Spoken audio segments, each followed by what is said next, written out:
Quando me dei conta, as chaves sumiram, os documentos desapareceram e vozes me atormentavam todas as noites. Ela está ficando louca, eles sussurravam nas paredes. Meu marido e minha sogra estavam me destruindo lentamente para roubar tudo que eu tinha construído em 35 anos de vida. Bom dia, meus queridos. Que alegria poder compartilhar um pouquinho da minha vida com vocês hoje. Sou Julieta Brandão Ferreira. Tenho 76 aninhos bem vividos e moro aqui em Maringá, no Paraná, uma cidade linda e arborizada que adotei como minha há quase 20 anos. Vim parar nesse cantinho abençoado depois de muita luta, mas graças a Deus, hoje posso dizer que encontrei paz nessa terra de tantas árvores e gente boa.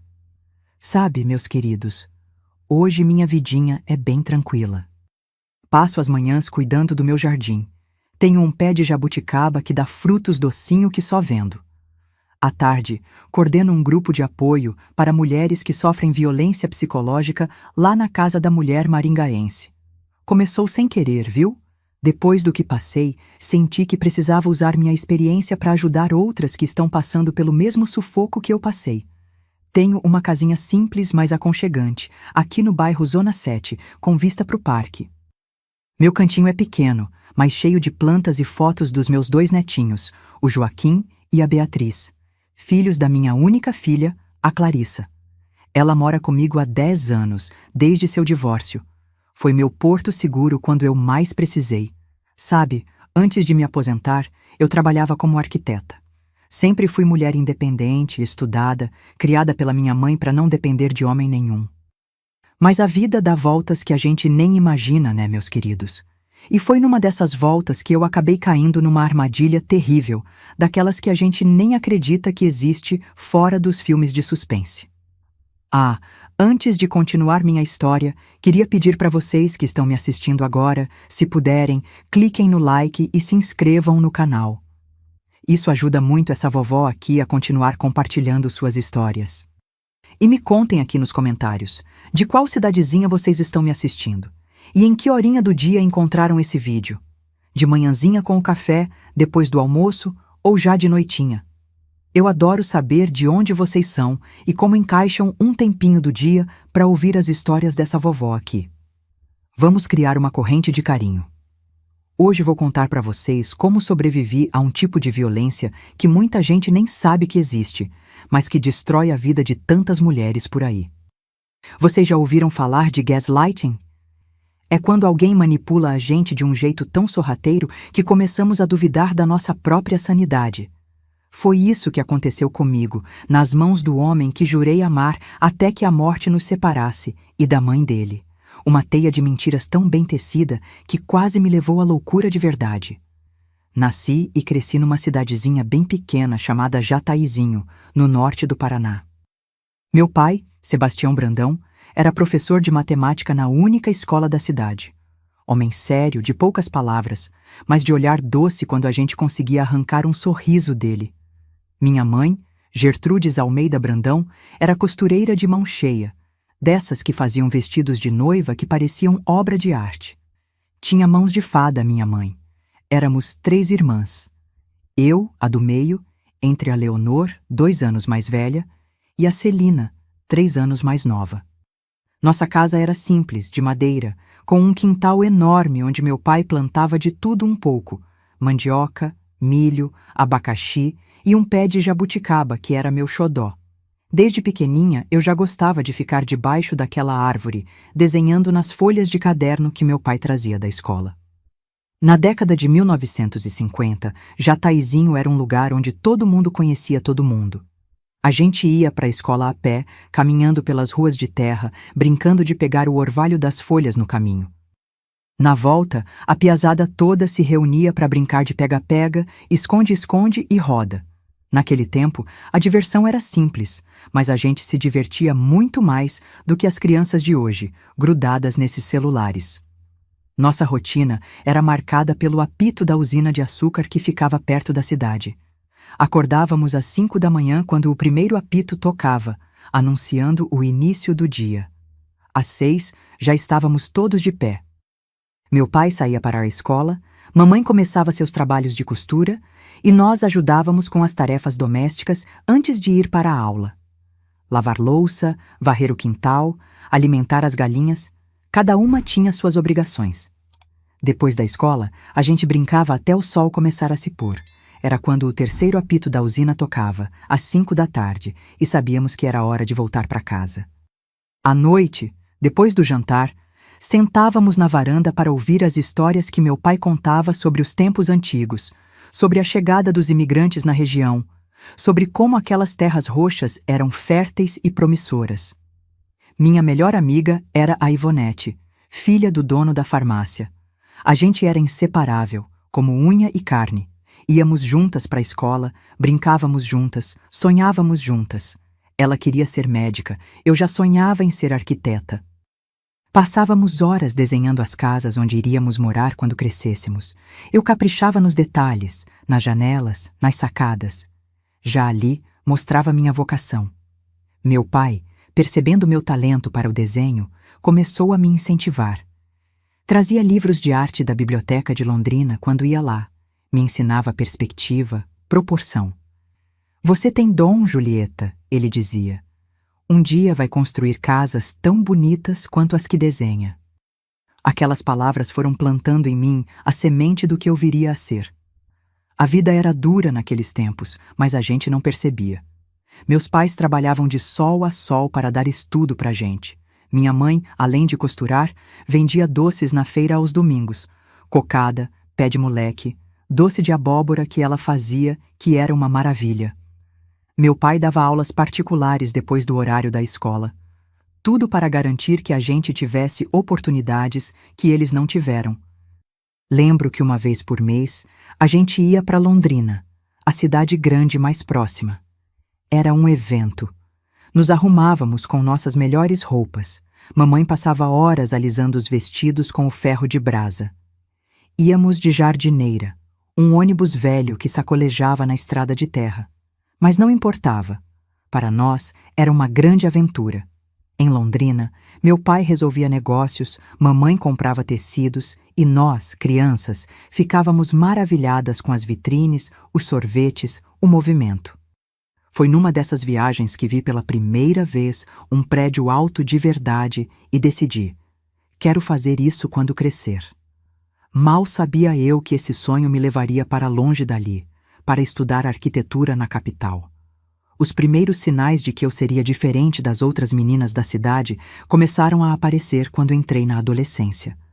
Enquanto minhas amigas sonhavam com o casamento, com encontrar um bom rapaz da região, eu sonhava com universidade, com criar projetos, com viajar. Minha mãe ficava preocupada. Menina, você precisa aprender a cozinhar direito, a cuidar de uma casa. Como vai arranjar marido assim? Mas meu pai sempre me defendia. Deixa a menina, Gertrudes. O mundo está mudando. E foi assim que passei minha infância, entre as brincadeiras no quintal, os desenhos de casas imaginárias, as histórias na varanda e os sonhos de um futuro diferente. Um tempo de inocência, antes que a vida me mostrasse suas faces mais duras e eu aprendesse que nem sempre podemos confiar naqueles que juraram nos proteger. Quando completei 18 anos, em 1967, consegui uma bolsa para estudar arquitetura na Universidade Federal do Paraná, em Curitiba. Foi um rebuliço na família.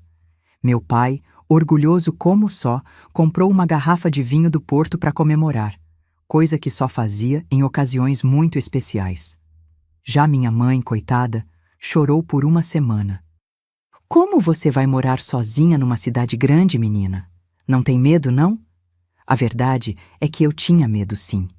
Jataizinho era um ovo perto de Curitiba, mas o sonho era maior que o medo.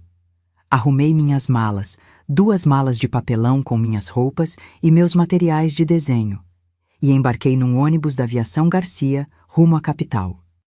Meu pai me acompanhou na viagem de 10 horas, me deixou instalada numa pensão para moças estudantes e voltou com os olhos marejados, mas o peito estufado de orgulho. A vida na capital não foi fácil no começo. A pensão da Dona Mafalda ficava no bairro do Rebouças. Era uma casa grande, antiga, que abrigava 12 moças estudantes. Tínhamos que dividir quartos, banheiros e seguir regras rígidas. Portão fechado às 10 da noite, sem visitas masculinas, refeições em horários marcados. Parecia um convento, mas era o que meus pais podiam pagar e eu estava feliz demais com a oportunidade para reclamar. A faculdade de arquitetura era um mundo novo. Professores exigentes, colegas de classe que vinham de famílias ricas da capital, equipamentos de desenho que eu nunca tinha visto. Me senti pequena, caipira, deslocada, mas tinha determinação. Passei noites em claro estudando, economizava até o último centavo da mesada que meu pai mandava para comprar livros e materiais. Aos poucos, fui ganhando respeito, fazendo amizades, encontrando meu lugar. Foi no último ano da faculdade, em 1972, que minha vida mudou para sempre. Eu tinha 23 anos e consegui um estágio num importante escritório de arquitetura de Curitiba. O Thomas & Associados era referência em projetos residenciais de alto padrão. E foi lá que conheci o Guilherme. Ai, meu Deus! Quando lembro dele naquela época, ainda sinto um aperto no peito. Guilherme Augusto Ferreira era um homem deslumbrante. 35 anos, formado em engenharia civil, filho de um importante construtor da cidade. Alto, olhos verdes penetrantes, um sorriso que iluminava qualquer ambiente. E culto. Falava de literatura, música clássica, viagens pela Europa. Eu, menina do interior que mal tinha saído do Paraná, fiquei encantada. Ele era sócio minoritário do escritório e supervisionava os estagiários. Desde o primeiro dia, me tratou diferente. Elogiava meus desenhos, me convidava para almoçar para discutir projetos, me emprestava livros de sua biblioteca pessoal. As outras estagiárias morriam de inveja. O Dr. Guilherme nunca dá tanta atenção a ninguém, cochichavam pelos corredores. Depois de 3 meses de encontros profissionais, ele me convidou para jantar num restaurante elegante do centro. Foi nossa primeira noite oficial como casal. Lembro de cada detalhe: o vestido azul marinho que comprei especialmente para a ocasião, o vinho francês que ele pediu, a música do pianista ao vivo. Ele segurou minha mão sobre a mesa e disse: Julieta, você é diferente de todas as mulheres que já conheci. Tem talento, inteligência e uma pureza que me encanta. O namoro foi rápido e intenso. Em 6 meses, estávamos noivos. Meus pais vieram a Curitiba para conhecê-lo e ficaram impressionados. Um homem estabelecido, de boa família, que prometia dar à filha deles uma vida de conforto e estabilidade. Quem não ficaria feliz? Apenas minha irmã Leonor demonstrou alguma reserva. Ele não é meio controlador demais, Ju? Perguntou quando estávamos sozinhas. Ignorei o comentário. Estava apaixonada demais para enxergar qualquer defeito. Nos casamos em julho de 1973, numa cerimônia elegante na Igreja do Cabral. A recepção foi no Clube Curitibano, com mais de 200 convidados, a maioria amigos e associados de negócios do Guilherme e de seu pai, o Sr. Osvaldo Ferreira. Da minha parte, apenas minha família e alguns poucos amigos da faculdade. Lembro da sensação estranha de olhar ao redor e mal reconhecer os rostos na minha própria festa de casamento. Nossa lua de mel foi em Buenos Aires. 10 dias num hotel luxuoso, jantares em restaurantes caros, passeios culturais. Eu me sentia vivendo um conto de fadas. A arquiteta do interior que conquistou o príncipe da capital. Mas foi durante essa viagem que notei os primeiros sinais do que viria a se tornar meu pesadelo. Guilherme insistia em escolher minhas roupas antes de sairmos. Este vestido não é adequado para o jantar de hoje, querida. Use o azul que combina com seus olhos. No início, interpretei como cuidado, atenção aos detalhes. Mais tarde, quando queria visitar um museu que não estava no roteiro planejado por ele, percebi sua irritação mal disfarçada. Julieta, já organizei nosso dia. Por que sempre quer mudar as coisas? Novamente, justifiquei. Ele era organizado, gostava de planejar. Eu estava sendo implicante. Quando voltamos a Curitiba, Guilherme sugeriu que eu não voltasse a trabalhar imediatamente. Precisamos organizar nossa casa, querida. E logo vamos querer formar uma família. Por que não espera um pouco? Relutei, mas acabei concordando. Afinal, ele tinha razão. Eu queria ser mãe logo, e a ideia de decorar e organizar nossa nova casa, um apartamento de 3 quartos num bairro nobre, era tentadora. O que eu não sabia era que o um pouco se transformaria em para sempre. Guilherme sempre encontrava uma nova razão para adiar meu retorno ao trabalho. Primeiro foi a casa, depois a promessa de filhos, que nunca vieram quando estávamos juntos. Depois sua mãe, Dona Helena, que ficou viúva e, segundo ele, precisava de companhia. Ah, Dona Helena, ainda sinto um calafrio ao lembrar daquela mulher. Alta, elegante, sempre impecavelmente vestida e penteada. Por fora, a sogra perfeita, educada, aparentemente afetuosa. Nos primeiros meses após a morte do marido, de fato parecia frágil e grata pela minha companhia. Mas logo percebi que por trás daquele sorriso contido havia uma mulher manipuladora que nunca achou que eu fosse boa o suficiente para seu precioso filho. Foi 3 meses depois que Dona Helena se mudou para nosso apartamento que as coisas começaram a ficar verdadeiramente estranhas. Pequenos objetos desapareciam. Minhas chaves, uma escova de cabelo, cartas dos meus pais. Quando perguntava, ambos pareciam confusos. Querida, você deixou as chaves na bancada da cozinha ontem à noite. Não se lembra? Dizia Guilherme com uma preocupação que agora sei que era falsa. Os comentários sutis de Dona Helena começaram a se tornar frequentes. Julieta, você anda tão distraída ultimamente. É normal para mulheres da sua idade começarem a esquecer pequenas coisas, mas talvez devesse consultar um médico. Ou então, Guilherme, notou como Julieta tem estado confusa? Ontem a encontrei na sala parecendo desorientada. E o pior, ela sempre dizia essas coisas na minha presença, como se eu não estivesse ali. Aos poucos comecei a duvidar de mim mesma. Será que eu estava mesmo esquecendo coisas? Será que estava ficando confusa? Comecei a fazer anotações, a verificar onde deixava meus pertences, a me questionar constantemente.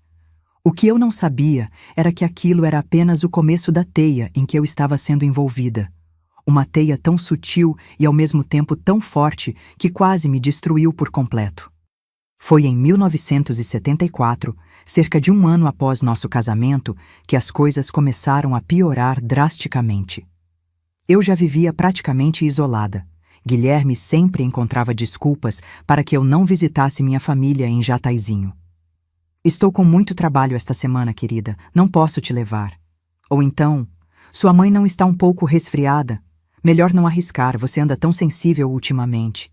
Minhas poucas amigas da faculdade ligavam cada vez menos. Quando marcavam algo, Guilherme ou Dona Helena sempre criavam algum impedimento. Você está com aparência cansada hoje. Melhor descansar. Acho que você está com início de gripe, querida. Não deve sair. E quando raramente eu conseguia encontrar alguma amiga, Guilherme sempre aparecia por coincidência no mesmo lugar, sentava-se conosco e dominava a conversa. Depois, no caminho de volta, fazia comentários depreciativos. Essa sua amiga Denise está tão amarga desde que se divorciou, não acho que seja uma boa companhia para você. O apartamento, que deveria ser meu lar, tornou-se uma prisão disfarçada. Dona Helena reorganizou tudo à sua maneira. Meus livros de arquitetura foram para o depósito porque ocupavam espaço demais.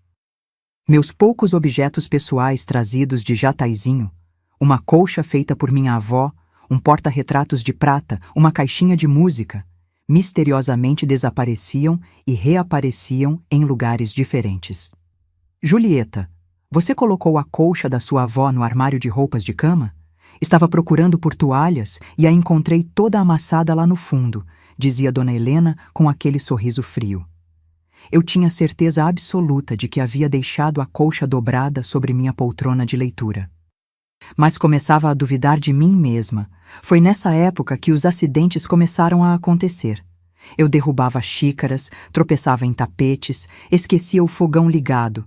Pelo menos era isso que me diziam. Julieta, você deixou o ferro de passar ligado a manhã toda. Poderia ter causado um incêndio, exclamava Guilherme, exasperado. Eu não me lembrava de ter passado roupa naquele dia, mas como contestar? À noite, comecei a ouvir sussurros, vozes abafadas que vinham das paredes, falando sobre mim. Ela não está bem. Acho que está ficando paranoica. Precisamos fazer alguma coisa. Ela está piorando. No início, pensava ser minha imaginação. Depois, tive certeza de que eram Guilherme e Dona Helena conversando sobre mim, achando que eu não podia ouvi-los. O que eu não sabia é que eles queriam que eu ouvisse. Em um jantar com alguns colegas de trabalho de Guilherme, derrubei uma taça de vinho sobre a toalha branca. Um acidente banal, que acontece com qualquer pessoa. Mas a reação de Guilherme foi desproporcional.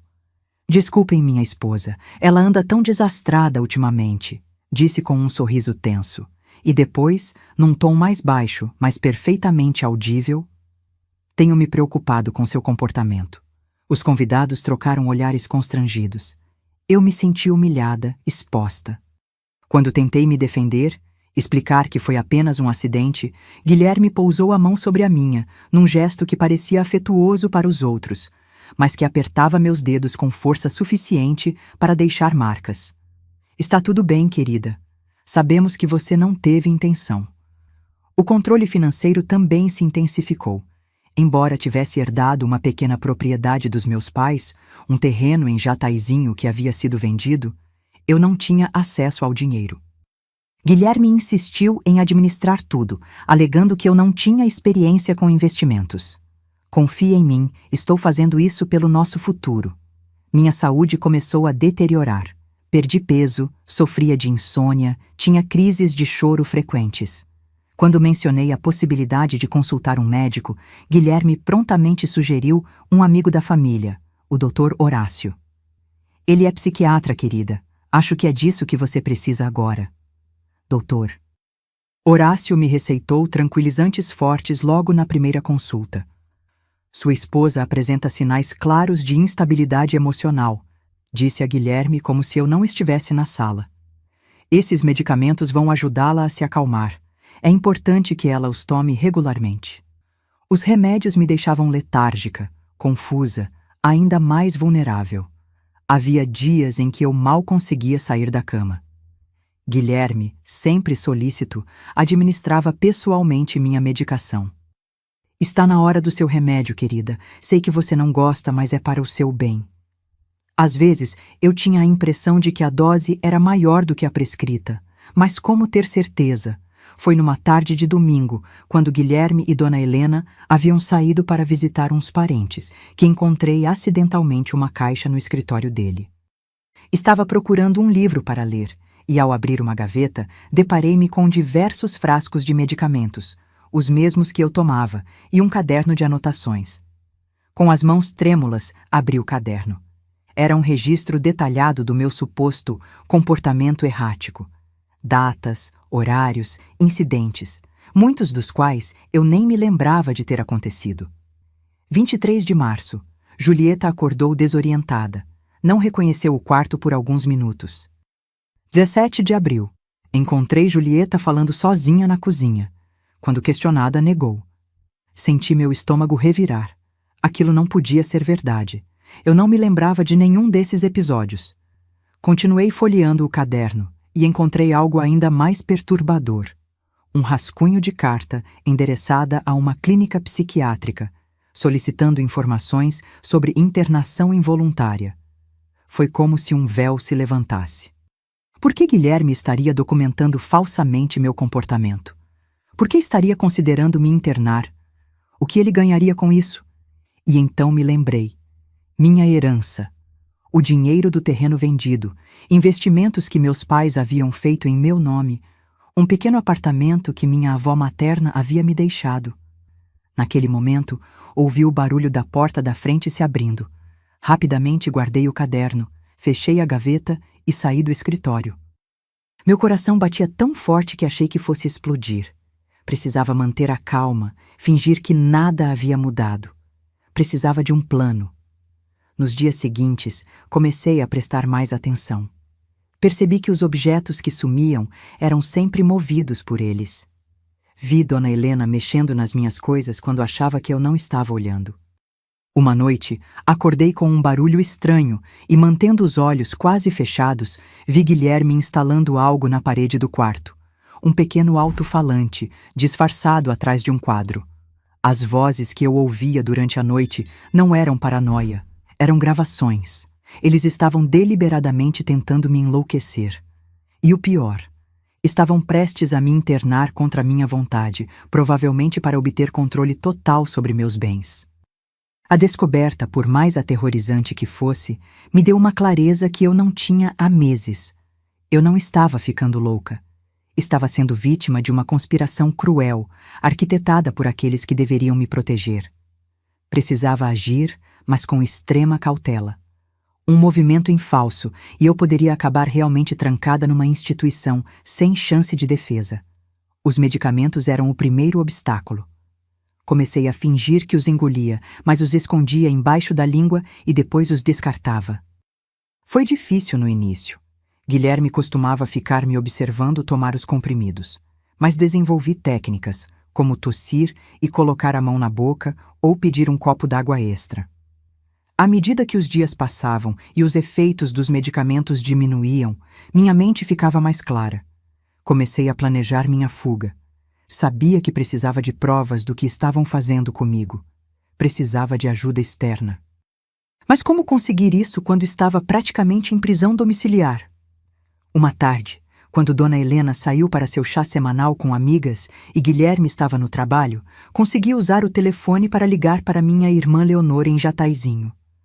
Falei baixo, com medo que houvesse alguém escutando, ou pior, que o telefone estivesse grampeado. Léo, preciso da sua ajuda. Não posso explicar agora, mas estou em perigo. Guilherme e a mãe dele estão fazendo coisas terríveis. Minha voz tremia. Eles querem me internar, Léo.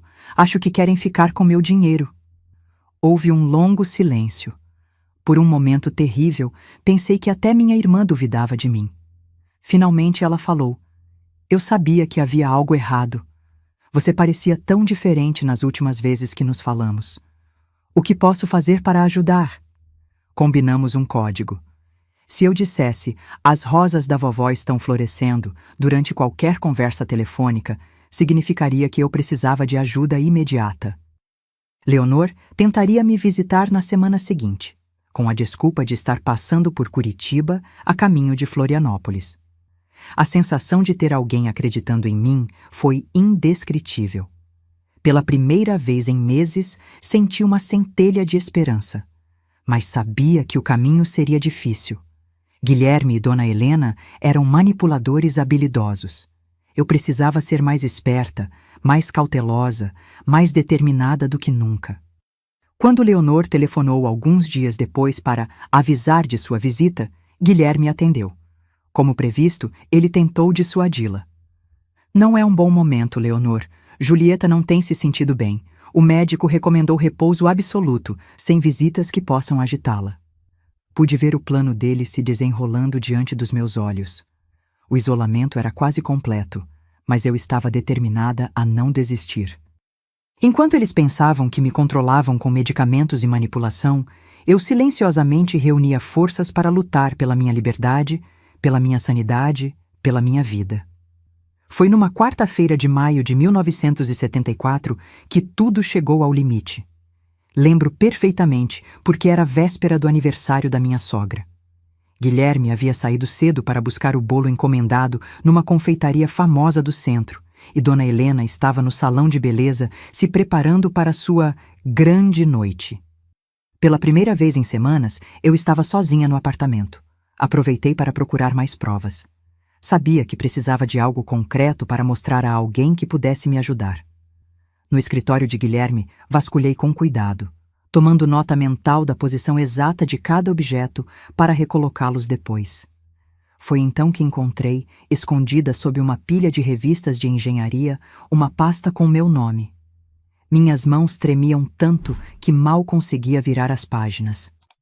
Dentro havia extratos bancários das minhas contas, contas que eu nem sabia que existiam, documentos de transferência de valores para uma conta nas Ilhas Cayman.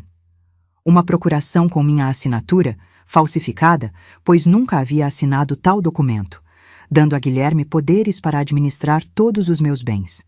E o mais perturbador, um laudo médico preliminar assinado pelo doutor Horácio, diagnosticando-me com transtorno delirante persistente e recomendando internação para tratamento intensivo.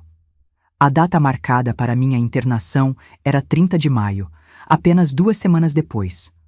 O plano deles estava em fase final. A teia estava quase completa. Senti meu corpo gelar, minhas pernas fraquejarem.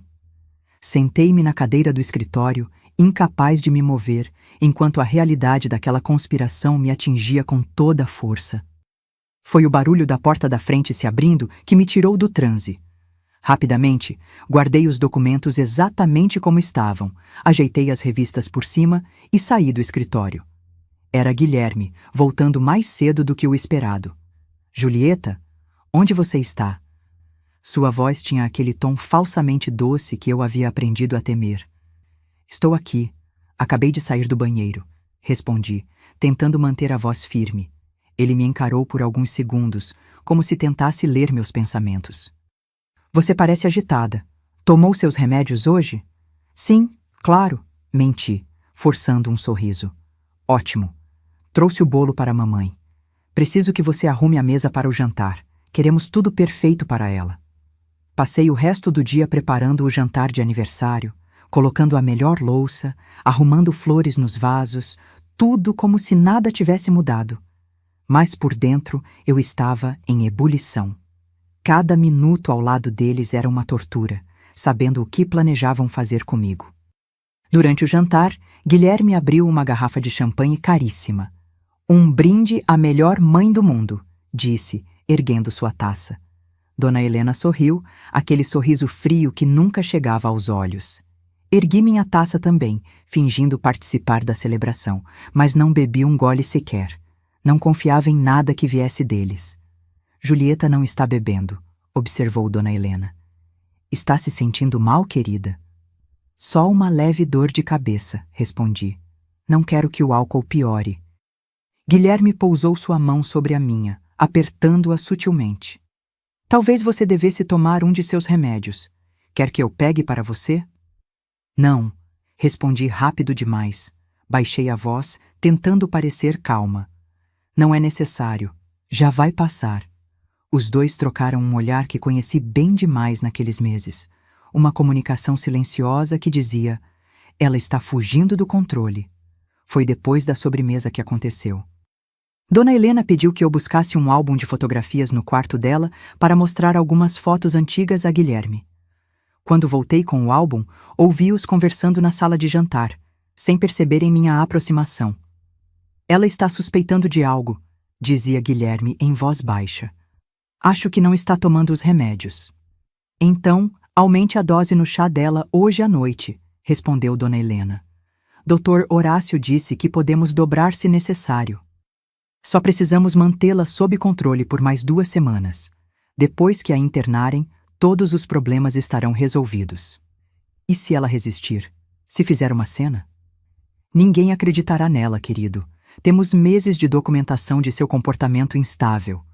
Todos os nossos amigos já notaram como ela anda confusa. O Dr. Horácio é respeitadíssimo na comunidade médica. Será nossa palavra contra a de uma mulher desequilibrada. A bandeja com o álbum escorregou das minhas mãos, caindo com estrondo no chão. Ambos se viraram surpresos. Por um momento, ninguém disse nada.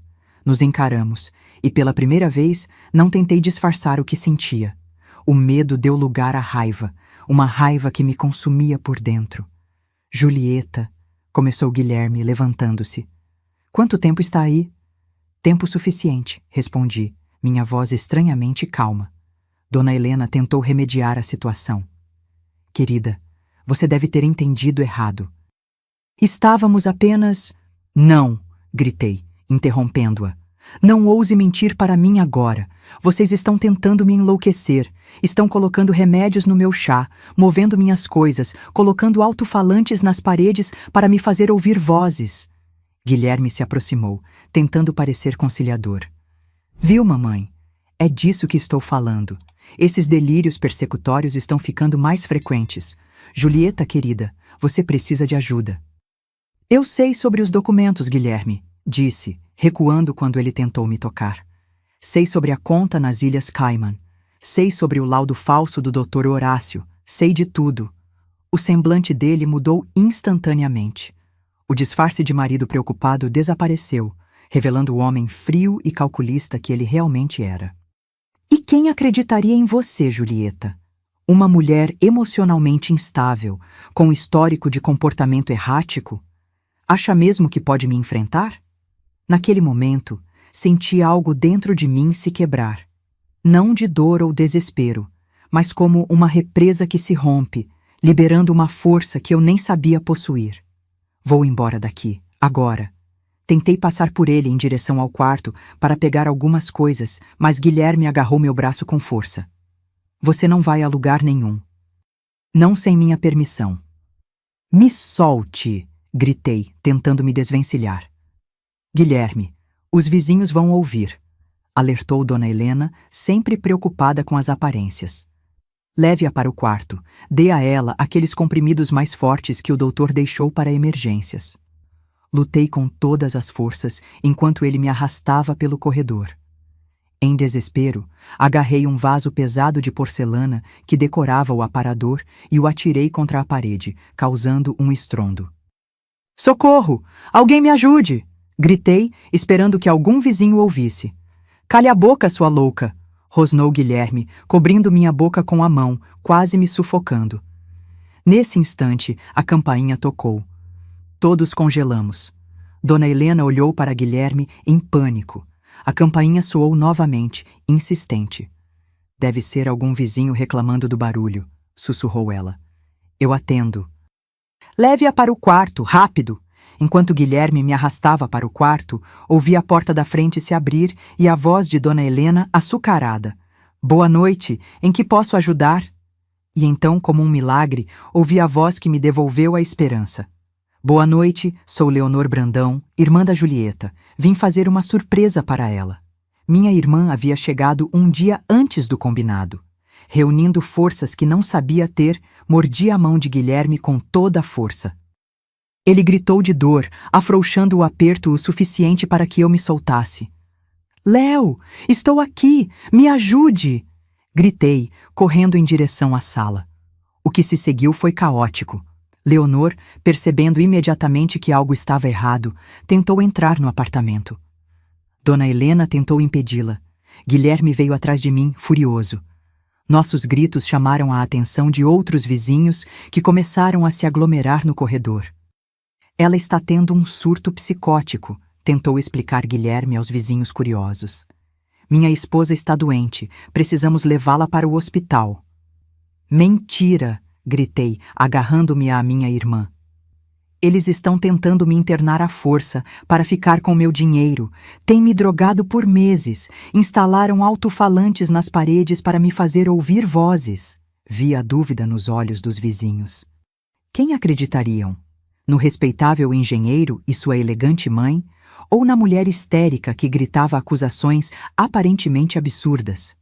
Foi então que Leonor, minha irmã sempre sensata, falou com voz firme.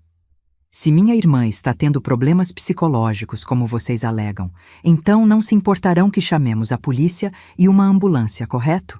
Deixemos que autoridades e médicos independentes avaliem a situação. O rosto de Guilherme empalideceu. Não há necessidade de envolver estranhos em um assunto familiar. Temos nosso próprio médico. Insisto, disse Leonor, já com o telefone na mão. Se não há nada de errado acontecendo aqui, vocês não têm nada a temer. Aquela noite marcou o início do fim do meu pesadelo. A chegada inesperada de Leonor, os vizinhos testemunhando tudo, a menção à polícia, foi a gota d'água que fez desmoronar o plano cuidadosamente arquitetado por Guilherme e Dona Helena. Na confusão que se seguiu, consegui sussurrar para Leonor. No escritório dele, documentos escondidos sob revistas de engenharia, prova de tudo. Minha irmã, sempre astuta, entendeu imediatamente o recado. Naquela noite, dormi na casa de uma vizinha do andar de baixo que se compadeceu da minha situação, enquanto Leonor ficou de olho no apartamento para garantir que Guilherme não destruísse provas. Foi a primeira noite em meses que dormi sem medo, sabendo que, finalmente, o pesadelo começava a ter um fim. A manhã seguinte ao confronto foi crucial para minha libertação. Leonor chegou cedo na casa da vizinha, onde eu havia passado a noite, trazendo uma maleta com alguns documentos. Consegui entrar no escritório de Guilherme, ela explicou, com um brilho de determinação nos olhos. Enquanto você dormia, convenci a síndica do prédio a me acompanhar até o apartamento. Disse que precisava pegar seus remédios e roupas. Guilherme não podia impedir com a síndica ali como testemunha. Minha irmã sempre foi esperta. Enquanto aparentemente pegava minhas coisas no quarto, ela rapidamente entrou no escritório e encontrou os documentos que eu havia mencionado. Julieta, isso é muito sério, disse ela, espalhando os papéis sobre a mesa da cozinha da vizinha. Transferências bancárias, documentos falsificados, isso é crime. E esse diagnóstico médico? Como podem fazer isso com você? A vizinha, Dona Iracema, uma senhora aposentada que morava sozinha, olhou por cima de nossos ombros. Meu falecido marido era advogado, comentou. Vocês precisam levar isso para a polícia imediatamente. Mas eu sabia que não seria tão simples. Guilherme era bem relacionado em Curitiba. Tinha amigos influentes, inclusive na polícia. Além disso, ele e Dona Helena haviam se esforçado por meses para construir a imagem de uma esposa mentalmente instável. Quem acreditaria na minha palavra contra a deles? Precisamos de ajuda profissional, decidiu Leonor. Vou ligar para o Dr. Emanuel. Dr. Emanuel Assis era um antigo amigo do meu pai, um médico respeitado que agora vivia em Curitiba. Embora aposentado, ainda mantinha forte influência na comunidade médica local. Foi com ele que nos encontramos naquela mesma tarde, num café discreto no centro da cidade. O médico idoso ouviu atentamente enquanto eu contava tudo. Os remédios forçados, os objetos movidos, as vozes nas paredes, os documentos encontrados. Em alguns momentos, precisei parar para respirar fundo, lutando contra as lágrimas. Leonor complementava com o que havia testemunhado na noite anterior. Isso é abominável, disse Dr. Emanuel finalmente, seu rosto enrugado contorcido de indignação. Conheço o Dr. Horácio de reputação. Nunca confiei nele. Sempre muito próximo das famílias ricas, sempre disposto a fornecer diagnósticos convenientes para quem pode pagar. Ele examinou o laudo médico que Leonor havia recuperado. Isso aqui é uma aberração ética. Não há histórico clínico adequado, não há relatos de sessões terapêuticas, não há justificativa para um diagnóstico tão grave. E internação compulsória? Isso só pode ser autorizado em situações extremas, após avaliação criteriosa. Dr. Emanuel retirou os óculos e esfregou os olhos cansados. Julieta, você precisa passar por uma avaliação médica independente imediatamente. Não para provar sua sanidade, que para mim é evidente, mas para documentar oficialmente que você foi vítima de abuso psicológico sistemático. Naquela mesma tarde, fui examinada por 2 especialistas indicados pelo Dr. Emanuel, uma psiquiatra e um neurologista. Os exames foram minuciosos. Amostras de sangue e urina foram coletadas para verificar resíduos dos medicamentos que haviam me forçado a tomar. Enquanto isso, Leonor e Dr. Emanuel foram a um escritório de advocacia recomendado por Dona Iracema. Dr. Tadeu Mendes, um advogado especializado em direito familiar, aceitou nos ajudar imediatamente após ouvir nossa história. O que seu marido e sua sogra fizeram tem nome, explicou o Dr. Tadeu quando nos reunimos em seu escritório no dia seguinte. Chama-se gaslighting, uma forma cruel de abuso psicológico onde o agressor manipula a vítima a ponto de fazê-la questionar sua própria sanidade. É difícil de provar, mas com a documentação que vocês conseguiram, temos um caso sólido. O plano de ação foi traçado meticulosamente. Primeiro, uma medida protetiva para me manter afastada de Guilherme e Dona Helena. Depois, uma perícia técnica no apartamento para documentar os alto-falantes escondidos nas paredes. E, finalmente, uma auditoria completa nas minhas contas bancárias para rastrear o dinheiro desviado por Guilherme. Não será uma batalha fácil, advertiu o Dr. Tadeu. Seu marido tentará usar o suposto diagnóstico psiquiátrico contra você. Dirá que tudo não passa de delírios de uma mente perturbada. Mas temos evidências físicas agora. E o mais importante, temos testemunhas.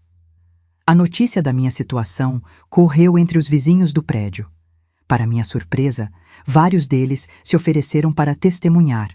A jovem do 501 contou que havia notado Guilherme carregando ferramentas e materiais estranhos para o apartamento altas horas da noite.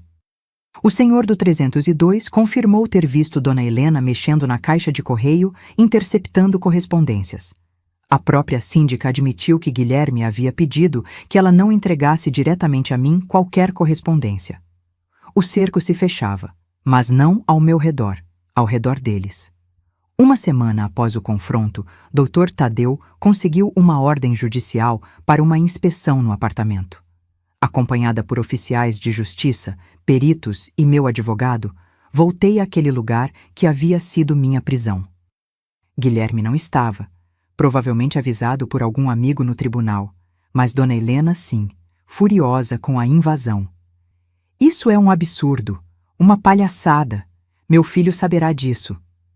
Os peritos trabalharam meticulosamente, ignorando os protestos da senhora. Não demorou muito para encontrarem os alto-falantes escondidos nas paredes do quarto e da sala. No escritório de Guilherme, encontraram equipamentos de gravação e caixas de medicamentos psiquiátricos em dosagens muito superiores às prescritas em qualquer receita. O rosto de Dona Helena se transformou quando os oficiais começaram a catalogar as evidências. De indignada, passou a amedrontada. Isso tudo foi ideia do Guilherme, murmurou ela quando os peritos se afastaram. Eu só fiz o que meu filho pediu. Ele disse que era para o seu bem, Julieta. Típico. A máscara caía e a verdadeira Helena aparecia, covarde e disposta a trair até o próprio filho para se safar. A senhora terá oportunidade de explicar tudo isso em juízo, respondeu friamente Dr. Tadeu. As semanas seguintes foram intensas. Depoimentos, audiências, exames médicos, avaliações psicológicas. A estratégia de Guilherme foi previsível. Tentou me desacreditar, alegando que eu sofria de transtornos mentais havia anos e que tudo que ele fez foi tentar me ajudar. Chegou a trazer depoimentos de amigos que confirmavam ter notado meu comportamento errático. Mas a montanha de evidências era irrefutável. Os laudos dos especialistas indicados pelo Dr. Emanuel comprovaram que eu havia sido submetida a doses excessivas de medicamentos psiquiátricos sem necessidade clínica. A perícia técnica documentou os dispositivos de manipulação instalados no apartamento. A auditoria financeira revelou um esquema complexo para desviar meu patrimônio. O golpe final veio quando o Dr. Tadeu conseguiu uma intimação para o Dr. Horácio. Confrontado com as evidências e ameaçado de perder sua licença médica, o psiquiatra quebrou. Confessou que havia emitido laudos sem me examinar adequadamente, a pedido de Guilherme, em troca de favores financeiros. 3 meses após aquela noite de confronto, obtive a separação judicial com direito à indenização por danos morais e materiais. As contas offshore foram rastreadas e o dinheiro desviado, recuperado. Guilherme e Dona Helena enfrentaram processos criminais por fraude, tentativa de internação ilegal e abuso psicológico. O Dr. Horácio perdeu sua licença médica e também respondeu criminalmente. A vitória legal foi importante, mas a verdadeira libertação veio de dentro. Durante aqueles meses de batalha jurídica, passei por um intenso processo terapêutico com a doutora Luísa, uma psicóloga especializada em trauma. Com sua ajuda, comecei a reconstruir minha autoconfiança, a confiar novamente em minha percepção da realidade, a curar as feridas invisíveis que aquele período de manipulação havia deixado. O que eles fizeram com você foi tentar roubar não apenas seu dinheiro, Mas sua identidade, explicou doutora Luísa em uma de nossas sessões. Eles quase conseguiram fazer você duvidar de si mesma, de sua própria mente. Sua maior vitória não foi no tribunal, Julieta. Foi ter resistido, ter mantido acesa aquela chama de certeza de que você não estava louca. Quando tudo terminou, não quis permanecer em Curitiba. Havia memórias demais, fantasmas demais. Precisava de um recomeço completo. Leonor, que havia permanecido ao meu lado durante todo o processo, sugeriu que voltássemos para Jataizinho, para perto da família. Mas eu sabia que precisava de algo novo, um lugar sem associações com o passado. Vamos para Maringá, sugeri. Ouvi dizer que é uma cidade bonita, planejada, com muitas árvores, um bom lugar para recomeçar. E assim, em janeiro de 1975, aos 26 anos, embarquei em uma nova jornada. Leonor decidiu vir comigo. Alguém precisa ficar de olho em você, maninha, brincou ela. Usamos parte da indenização para comprar uma casa simples, mas confortável em Maringá. O restante, investi com cuidado, desta vez com total controle sobre meu dinheiro. Alguns meses depois, conheci Ernesto, um professor de história viúvo que morava na mesma rua. Um homem gentil, paciente, totalmente diferente de Guilherme. Começamos como amigos. Eu ainda não estava pronta para um relacionamento. Ele respeitou meu tempo, meu espaço, meus medos. Foi assim, com calma e respeito, que o amor verdadeiro finalmente entrou na minha vida. E foi com Ernesto que 2 anos depois tive minha filha Clarissa, a luz da minha vida, a prova de que mesmo após a maior escuridão, podemos encontrar a felicidade novamente. E assim, meus queridos, chegamos aos dias de hoje. Estou aqui, com meus 76 anos bem vividos, ainda na mesma Maringá que me acolheu quando mais precisava de um recomeço. A cidade cresceu, se modernizou, mas manteve aquela atmosfera acolhedora que me encantou desde o primeiro momento. Minha casa na Zona 7 continua sendo meu cantinho de paz. O jardim que plantei há quase 50 anos está mais bonito que nunca. Os ipês, que eram mudas quando cheguei, agora colorem o quintal de amarelo e roxo a cada primavera. O pé de jabuticaba, que plantei em homenagem àquele da minha infância em Jataizinho, já deu frutos para 3 gerações da família. Ernesto, meu companheiro por mais de 40 anos, nos deixou há 5 anos. Um câncer no pâncreas que avançou rápido demais. Foram 45 anos de um amor tranquilo, respeitoso, cheio de carinho, o oposto completo do que vivi com Guilherme. Ernesto foi pai maravilhoso para Clarissa, professor dedicado para gerações de estudantes maringaenses e o melhor marido que eu poderia ter pedido. Sinto sua falta todos os dias, mas sou grata pelo tempo que tivemos juntos. Minha filha Clarissa seguiu meus passos e se tornou arquiteta. Tem um pequeno escritório aqui mesmo em Maringá, onde projeta principalmente casas sustentáveis, com aproveitamento de luz natural e captação de água da chuva. Aos 48 anos, ela é meu orgulho.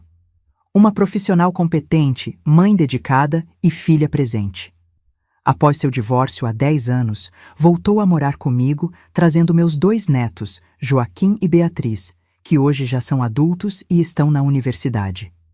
Joaquim, meu neto mais velho, está cursando medicina na UEM. Quer ser psiquiatra, ironias da vida, não é mesmo? Mas uma psiquiatria humanizada, que trata pacientes como pessoas, não como casos. Ele diz que se inspirou na minha história para escolher essa profissão. Vovó, quero ajudar pessoas como você, não como aquele médico corrupto que quase a internou injustamente, me disse certa vez, me fazendo chorar de emoção. Beatriz, a caçula, está no 2º ano de Direito e já faz estágio num escritório que defende mulheres vítimas de violência. Esperta e determinada como a tia-avó Leonor, minha Bia não deixa nada passar. Ninguém vai fazer gaslighting com as minhas clientes e sair impune, vovó. Ela declara, com aquele fogo nos olhos que me lembra tanto minha irmã. Ah, Leonor. Minha querida irmã nos deixou há 2 anos, aos 80. Viveu aqui em Maringá também, nunca se casou, dedicou-se à carreira de professora de matemática. Foi a 2ª mãe dos meus netos, minha melhor amiga, minha confidente. Nos últimos anos, sofria de Alzheimer, numa ironia cruel para alguém que sempre foi tão lúcida e racional. Cuidei dela até o fim, como ela cuidou de mim naqueles momentos terríveis em Curitiba. Minha rotina hoje é tranquila e prazerosa. Acordo cedo, por volta das 6 da manhã, hábito que mantenho desde a infância. Tomo meu café preto na varanda, observando os pássaros que visitam as árvores do quintal. Sabiás, bem-te-vis, sanhaços, cada um com seu canto particular, sua personalidade. 3 vezes por semana, vou até a Casa da Mulher Maringaense, onde coordeno um grupo de apoio para mulheres que sofreram violência psicológica. Compartilho minha experiência, ouço suas histórias, ofereço um ombro amigo e orientação prática. Se eu sobrevivi, você também pode, digo a elas. E quando vejo o brilho de esperança nos olhos de uma mulher que chega quebrada, sei que todo o sofrimento que passei teve algum propósito. Nas tardes livres, cuido do jardim, faço trabalhos manuais, leio muito. Redescobri o prazer do desenho, algo que havia abandonado após o trauma. Não são mais projetos arquitetônicos, mas aquarelas de paisagens, flores, cenas cotidianas. Minhas mãos já não são tão firmes, mas ainda conseguem capturar a beleza que vejo ao meu redor. Às sextas-feiras, tenho meu encontro sagrado com amigas da terceira idade, um grupo que formamos há mais de 20 anos. Somos 6 senhoras, todas com histórias de superação. Nos reunimos no café da praça, perto da catedral, para uma tarde de conversas, risos e, vez ou outra, algumas lágrimas compartilhadas. Falamos dos filhos, dos netos, das dores nas juntas, das receitas novas, dos livros que lemos. A vida simples, mas rica em conexões humanas. Sobre Guilherme e Dona Helena, pouco sei. Depois do processo, fiz questão de cortar qualquer contato. Soube, anos depois, que ele foi condenado, mas cumpriu uma pena leve demais para o crime que cometeu. Dona Helena faleceu na década de 1980, sozinha num asilo em Curitiba. O filho nunca a visitava, diziam. Guilherme tentou refazer a vida. Casou-se novamente com uma jovem herdeira, mas o escândalo do nosso caso manchou sua reputação para sempre.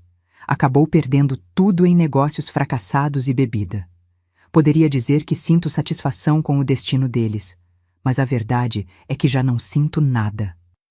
Nem raiva, nem rancor, nem desejo de vingança. O tempo e a terapia, muita terapia, me ajudaram a liberar esse peso. Como diz a doutora Luísa, que ainda me atende ocasionalmente, perdoar não significa dizer que o que fizeram está certo. Significa que você não permitirá que o ódio ocupe espaço na sua vida. E é assim que vivo hoje, aos 76 anos, em minha casinha aconchegante em Maringá, cercada pelo amor da minha filha e dos meus netos, pelas memórias do meu Ernesto, pelo carinho das minhas amigas, pela gratidão das mulheres que ajudo.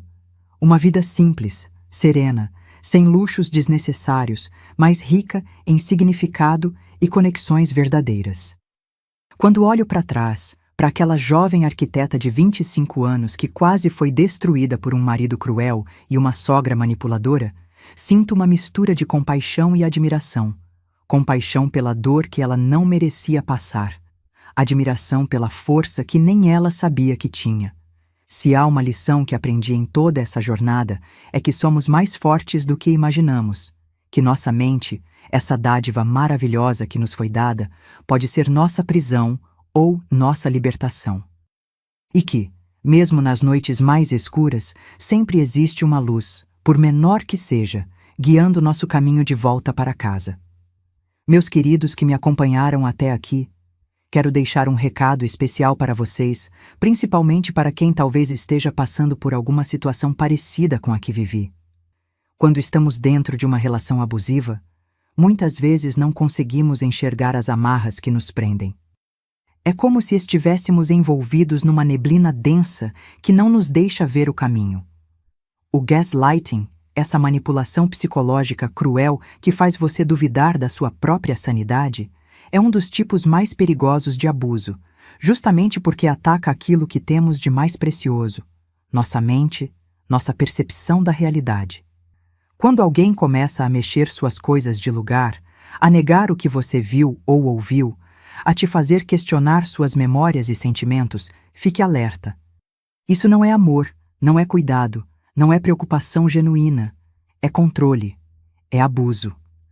Se você está sentindo que algo não está certo na sua relação, confie nesse instinto. Nossa intuição muitas vezes percebe o perigo antes mesmo da nossa mente consciente. Se as pessoas ao seu redor estão sendo afastadas, se você está cada vez mais isolado, se suas decisões estão sendo constantemente questionadas ou ridicularizadas, busque ajuda. Aprendi que a idade não define nossa força, mas sim nossa capacidade de recomeçar cada dia. Quando fugi daquele apartamento em Curitiba, aos 26 anos, achei que minha vida tinha acabado. Como poderia confiar em alguém novamente? Como poderia reconstruir tudo o que perdi? Mas a vida tem dessas surpresas. O tempo que achamos que vai nos destruir acaba nos moldando, nos fortalecendo. Minhas rugas são mapas de sobrevivência, cada uma conta uma história de dor superada. Olho no espelho hoje e vejo uma mulher de 76 anos que passou por tempestades, que quase se afogou, mas que encontrou força para nadar até a margem. E se eu conseguir, você também pode. A vida me ensinou que até na escuridão mais profunda, nossa luz interior nunca se apaga. Mesmo nos dias em que eu estava tão dopada pelos medicamentos que mal conseguia formular um pensamento coerente, havia uma chama pequenina dentro de mim que se recusava a se extinguir. Foi essa chama que me manteve viva, que me fez desconfiar, que me deu coragem para buscar a verdade. Nunca permiti que minha dignidade fosse roubada, mesmo quando tentaram levar tudo de mim. Eles tentaram me convencer de que eu estava louca. Tentaram me isolar da minha família, tentaram me roubar, mas havia algo que não conseguiram tocar. Minha essência, minha alma. Por mais que tentassem me diminuir, havia uma parte de mim que sabia quem eu era de verdade. Descobri que somos mais fortes do que imaginamos, especialmente quando pensamos que não aguentamos mais. Naquela noite do confronto, quando parecia que tudo estava perdido, encontrei uma força que nem sabia que existia dentro de mim. E você também encontrará, se precisar. O tempo não cura todas as feridas, mas nos ensina a viver com elas e ainda assim sorrir. Carrego até hoje as cicatrizes daquele período. Há momentos em que ainda me sobressalto quando algo desaparece em casa, quando alguém questiona minha memória sobre algum evento. Mas aprendi a reconhecer esses gatilhos, a respirar fundo, a me ancorar no presente. Minha história não é sobre o que fizeram comigo, mas sobre como escolhi responder. Poderia ter me afundado no papel de vítima, poderia ter deixado que a amargura e o ressentimento consumissem o resto da minha vida. Mas escolhi transformar minha dor em propósito, ajudando outras mulheres a identificarem e escaparem de situações abusivas.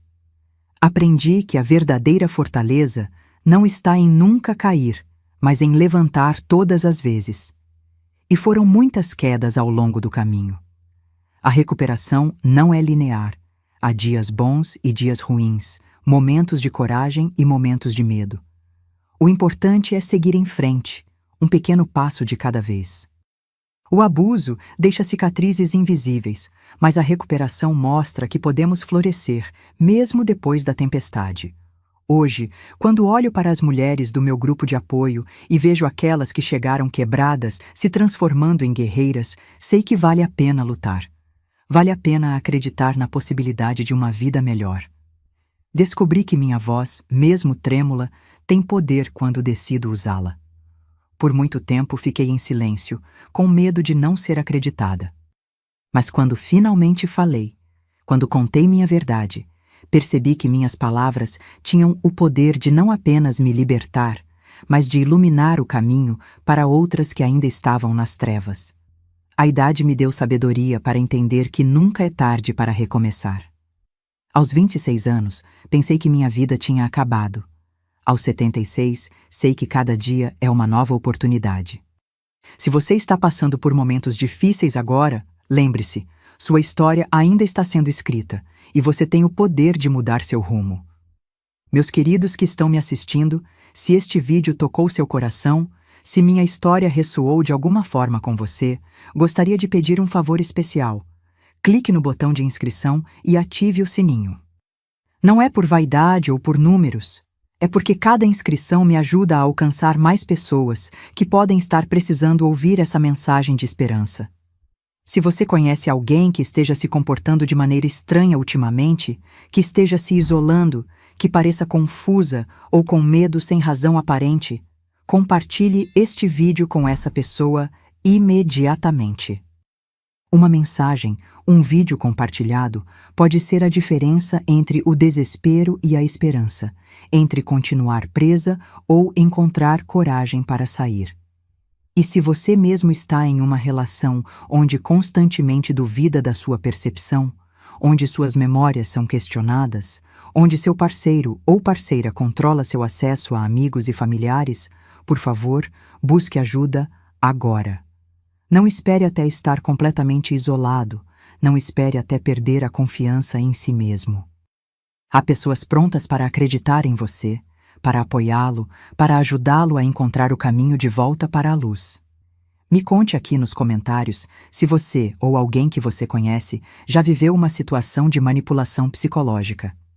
Seu testemunho pode ajudar outros a identificarem sinais de abuso em suas próprias vidas. Faça isso, agora.